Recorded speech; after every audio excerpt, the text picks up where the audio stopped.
Happy Halloween and welcome into 5 on your sideline. I am Corey Miller. We got a bit festive for the occasion, as you can tell. While everybody else is celebrating Halloween, though, we are celebrating the start of the high school football playoffs. And we had some of the best area teams in action this week trying to advance. Let's start over on the east side. East St. Louis hosting Plainfield East as the Flyers start their quest for state title number 12. The very first time they touch the ball is on a punt return, and Ronnie Go Miller is only thinking about the end zone. He evades everybody on the field, sprints down the sideline. He's in for a quick 6 East St. Louis points. The very next time they touch the football, this happens. Reese Shanklin airs it out. Indiana commit Cortez Rupert's there for the catch and score. 14-0 East Side. How about one more? Shanklin's going to dump this one off to Amir Tillman, who waltzes right in for another Flyers score.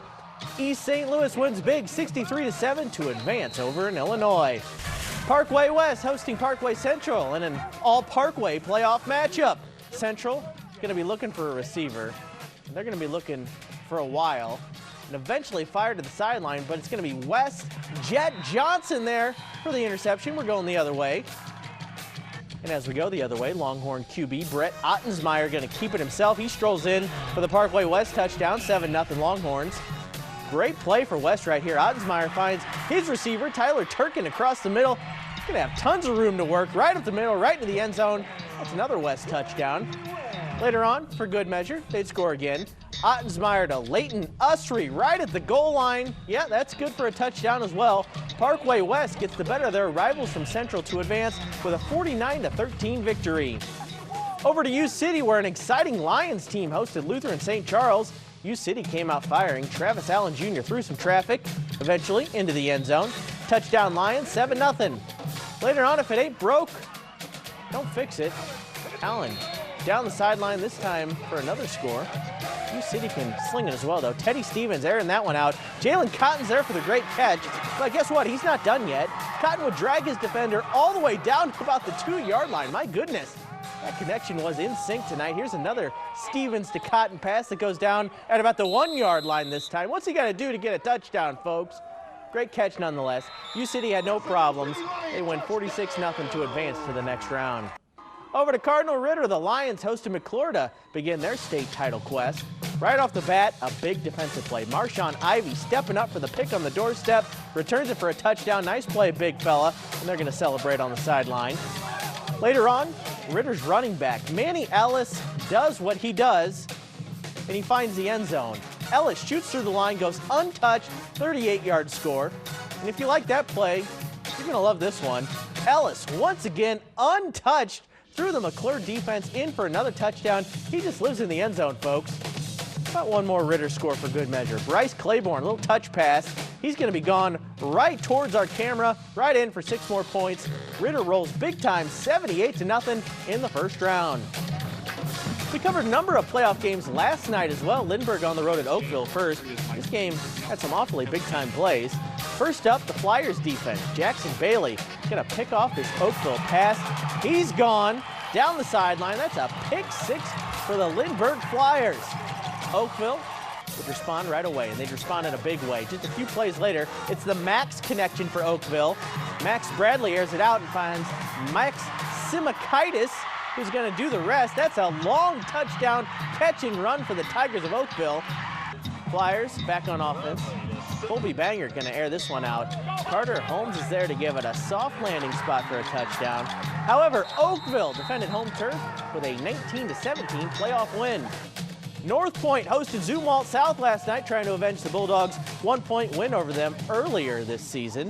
And avenge they did. First, some defense. Tyron Williams tracking that ball for North Point. He's got the pick going the other way. Then on offense, Tavron Williams can make some magic. He is so hard to tackle at the QB position. And then if you can tackle him, it's going to hurt too. Nice run, big finish at the end. This run was even better. Williams scrambling around, trying to find somebody.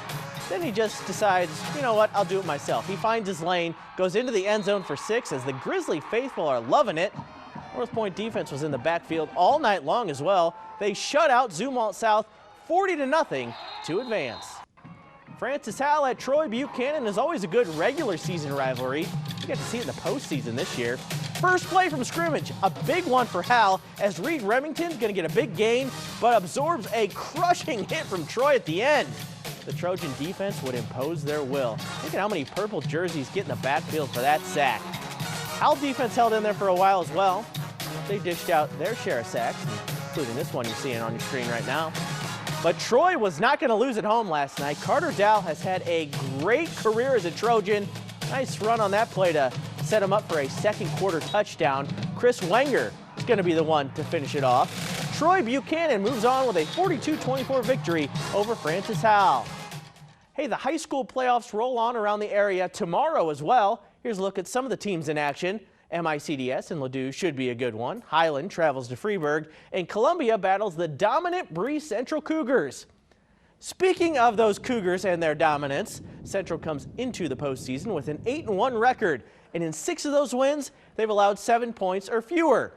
Playoff success has become the standard at Central in recent years, with multiple trips to the state quarterfinals. They've learned from those previous postseason experiences and know their home field advantage should help them get off to a strong playoff start this year. I think what we've learned is that, when you're senior dominant, it means a lot of success in the playoffs. And like I said, the last 5 years we've been pretty senior dominant, and this group is no different. We have 27 seniors this year, and these guys have been around for a lot of success, and a lot of them had to wait their turn, not because they were bad football players, but just because of who was in front of them. I would say it compares to some college-like atmospheres, and it's a lot of fun to be a part of, but it's a lot of fun, and it's being overly blessed that it's here for you. And, I think our guys understand that, know that, and I think our home record's shown that over the last 5 or 6 years. It's been rough sailing for Illinois football the past couple of weeks, but Brett Bielema has a plan to right the ship. We'll hear from the coach after the break.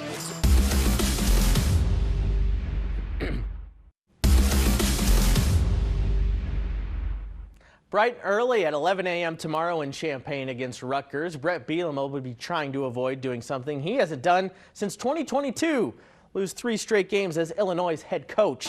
It's been a challenging few weeks for the Illini. A loss on the road to Washington last week all but ended their college football playoff dreams. And before that, they lost to top-ranked Ohio State in Champaign. But for Bielema, it's all about how you respond during turbulent times. He has a nautical metaphor to paint the picture. The person that I owned a boat with at the time said to me, he said, nobody ever said there was a great captain in calm waters, right? The true test comes when there's wavy seas and tough conditions. It's one thing to play really, really well when it's going well, but it's when there's these bumps in the road where you need to be at your best. And you got to lean on what you believe in, what you know. We will have a new college season to dissect in just 3 days. College basketball begins on Monday. SLU opens up against SEMO and has plenty of preseason buzz around the program.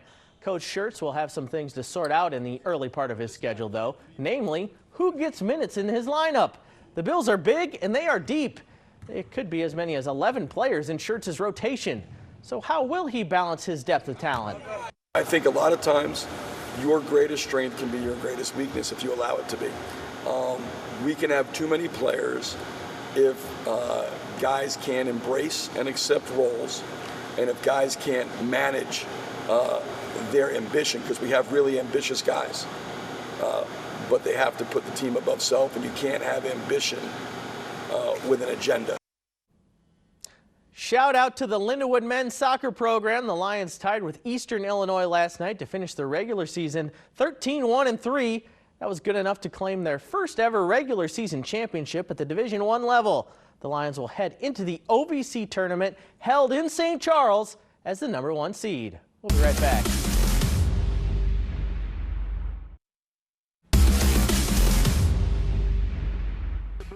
World Series Game 6 in Toronto. The Blue Jays could win their first title in 32 years tonight. Mookie Betts had other plans. He comes through with the bases loaded in the third. That scored 2 to put LA up 3-0. And just look at how this game ended. 3-1 Dodgers, 2 on, 1 out. LA gets a wild double play to force a Game 7. Oh my goodness. This 5 on Your Side St. Louis City SC coverage is sponsored by Together Credit Union. We had some breaking City SC news today. The club has been without a sporting director since Luch Pfannenstiel was let go in August. That seems poised to change. ESPN first reported, and 5 on Your Side has confirmed, the franchise will hire Corey Ray as the club's new sporting director. Ray was most recently with the Montreal Football Club in the MLS. If you want to sum up just how rough the start to the season has been for the St. Louis Blues, this Braden Chen puck fumble in the shootout last night does a pretty good job of encapsulating things. The Blues just cannot figure things out. They even outshot Vancouver 39-18 last night. Didn't matter. They lost in the shootout, their 6th straight defeat. Vancouver did a good job of hanging around, and then they got the lead a couple of times. I love the way we fought back. Some of the goals that we gave up, like, we got to be smarter. We got to continue to build in the right way. We did build tonight. It's a step in the right direction. We need to win that game. It's that simple. It's hard right now, and it's we just need a freaking win. That'll do it for 5 on Your Sideline tonight. I am Corey Miller. Happy Halloween, St. Louis.